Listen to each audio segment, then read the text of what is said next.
প্রতিদিন সকালে বোতলগুলো জল শেষ হয়ে যায়, দিয়ে গড়াগড়ি যায়। দেখো, এক বালতি বোতল গুছিয়ে রেখে দিলাম, পরে জল ভরে নেবো। আর এদিকে বোঁদে মাখানো মুড়িগুলো মিয়ানো হয়ে গেছে, আর খেতে ভালো লাগবে না, ছাগলকে না হলে কুকুরকে দিয়ে দেবো। থালার মধ্যে কটা নাড়ু রয়েছে, তো নবানে গিয়েছিলাম, মা দিয়েছিল, খাওয়া হয়ে গেছে, আর মাত্র কটা পড়ে রয়েছে। আর এখন আমি এই ধোয়া থালা বাসনগুলোও নেবো, আর যেগুলো একটু আছে সেগুলোও নেবো, সব কলতারে নামিয়ে নিয়ে ধুয়ে নেবো। আজকে নিরামিষই খাবো, আর নিরামিষ খাওয়ার দিনে কাজের একটু ঝামেলা বেশি হয়, ধোয়া ঘুচানো। তো গুড মর্নিং বন্ধুরা, কেমন আছো তোমরা? আশা করছি ভালো আছো, সুস্থ আছো। চুমকি হাজরা ব্লগ চ্যানেলে তোমাদের সবাইকে স্বাগত। আর আমিও ভালো আছি। প্রতিদিন তো গ্যাস মুছি, কিন্তু উনুনগুলোকে খুলে, জালিগুলোকে খুলে তো ধোয়া হয় না। আজকে এই যেদিন নিরামিষ খাই সেই দিনই আর কি এগুলো ভালো করে পরিষ্কার করে নিই।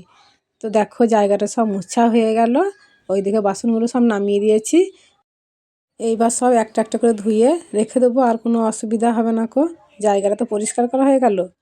যেই থালা বাসনগুলো ধোয়া ছিল সেইগুলো আর একবার জলে ভালো করে ধুয়ে রেখে দিলাম, দিয়ে এখন এঁটোগুলো মাছ দিলাম। আর এদিকে দেখো, সজলধারা কলে জলও চলে এসেছে। দাঁড়াও, তোমরা আমার কথাগুলো একটু শোনো। তো আমার না একটা বিরাট সমস্যা দেখা দিয়েছে। তো সমস্যাটা হলো এই, দু একজন করে নতুন বন্ধু আসছে, দিয়ে বলছে যে আমি তোমার নতুন বন্ধু হলাম। আবার কেউ বলছে আমি ভালোবাসা দিয়ে গেলাম। কিন্তু আমি তো দেখছি আমার সাবস্ক্রাইবের সংখ্যাটা যেই সংখ্যা আছে সেই আছে, মানে একটু তো মানে বাড়ছে না কো। তাহলে আমি বুঝতে পারছি না এই সমস্যাটা কোথা থেকে হচ্ছে, ইউটিউব থেকে নাকি আমার বন্ধুদের কাছ থেকে।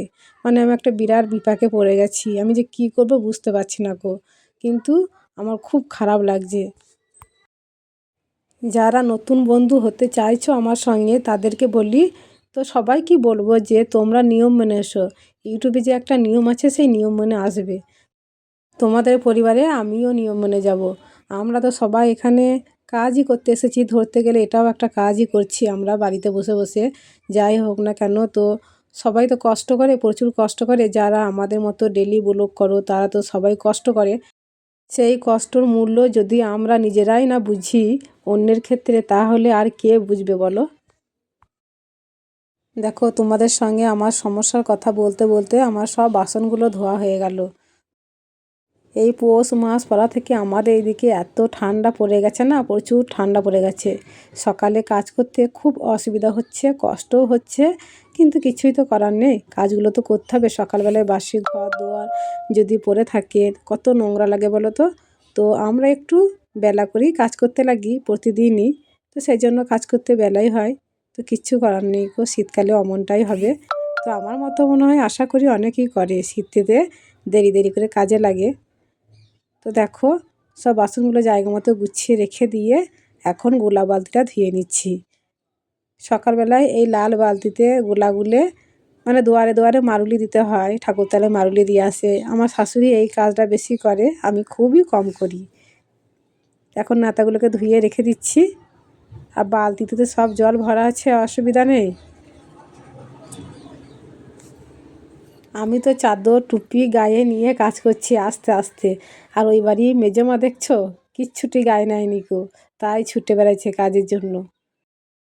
চাদর গায়ে কাজ করলে কি হয়, ভালো করে কাজ করা হয় না, খুব অসুবিধা হয়, বারবার খালি খুলে খুলে পড়ে যায়। তো কিচ্ছু করার নেই, খুব শীত করছে যে। দিয়ে এখন ঝাঁট দিয়ে দিচ্ছি। তো সকালবেলা উঠে একবার ঝাঁট দেওয়া হয়েছে, কিন্তু এই যে জলগুলো পড়ে রয়েছে না, ওই জলগুলোকে ঝাঁট দিয়ে দিচ্ছি। জলগুলো যদি ঝেঁটিয়ে না দিই তাহলে উঠোনটা শুকোতে চাইবে না। আজকে আর পুরো উঠোনটা ধুবো না, কাজগুলো ওই কোনো রকম হলো। দিয়ে এখন হাতে টাকা নিয়েছি, ডাক্তার দেখাতে যাব, প্রচণ্ড ঠান্ডা লেগেছে, জ্বর আসছে মাঝে মাঝে। তো সেই জন্যই চললাম। আজকে তো রান্না বান্না কিছুই শেয়ার করলাম না, আর ও নিরামিষও খাবে না। তো সেই জন্য ওকে মুসুর ডাল ভাতে, আলু ভাতে আর ডিম ভাজা করে দিয়েছি। আর আমি শুধু ওই আলু সেদ্ধ দিয়ে ভাত খেয়েছি, আর কোনো কিছুই তরকারি করিনি।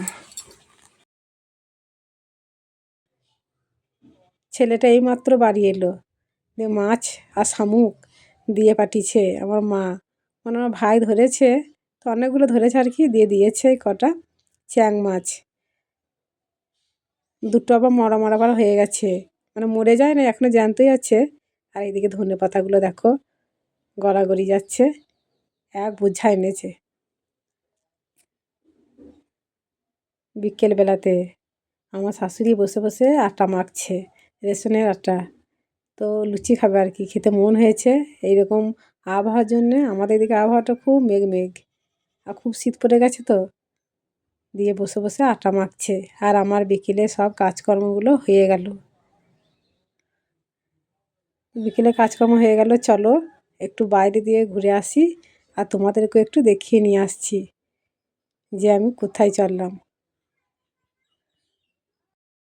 ভাত খেয়ে বসি না এই ছোটোবেলার জন্য, তো ভাত খাওয়ার পরই সঙ্গে সঙ্গে বিকেলে যে সমস্ত কাজকর্ম থাকে সেইগুলো সব করে নিই।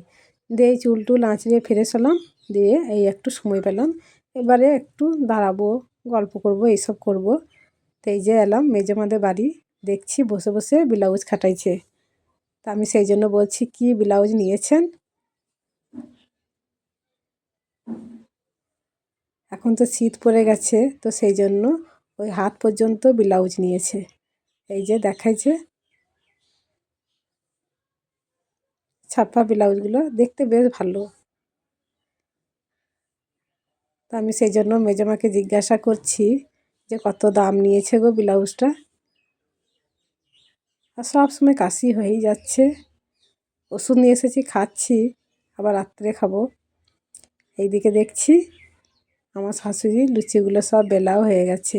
কুলোটা নতুন নিয়েছে কালকে, যে কুলোর মধ্যে লুচিগুলোকে কি সুন্দর রেখে দিয়েছে দেখো। এই রেশনের আটাগুলো না এক একবার কি সুন্দর দেয়। বেশ রুটি বা লুচি করলে মাঝে মাঝে খেলে খুব ভালো লাগে। আর এক একবার এমন খারাপ দেয় যে সব কিছুই তেতো লাগে। রুটি বা লুচি যাই করি না কেন সব তেতো তেতো লাগে। এই যে অনেকগুলো ছাকা হয়ে গেছে, আর কটা মাত্র আছে। আমার শাশুড়ি লুচিগুলো সব করা হয়ে গেল, আর আমি এসেছি মাছ ভাজতে। এই যে এই মাছগুলো দিয়েছে আমার মা পাঠিয়ে, তো সেই জন্য আর একবার ভেজে নিচ্ছি, দিয়ে ঝাল করে দেবো, রাত্রে সব ভাত খাবে ওরা। আমি খাবো না কো, আমি যাই হোক দিয়ে খেয়ে নেবো। বন্ধুরা, আজকের ভিডিওটা এই পর্যন্তই, দেখা হচ্ছে আগামী পর্বে। সবাই সুস্থ থাকো, ভালো থাকো।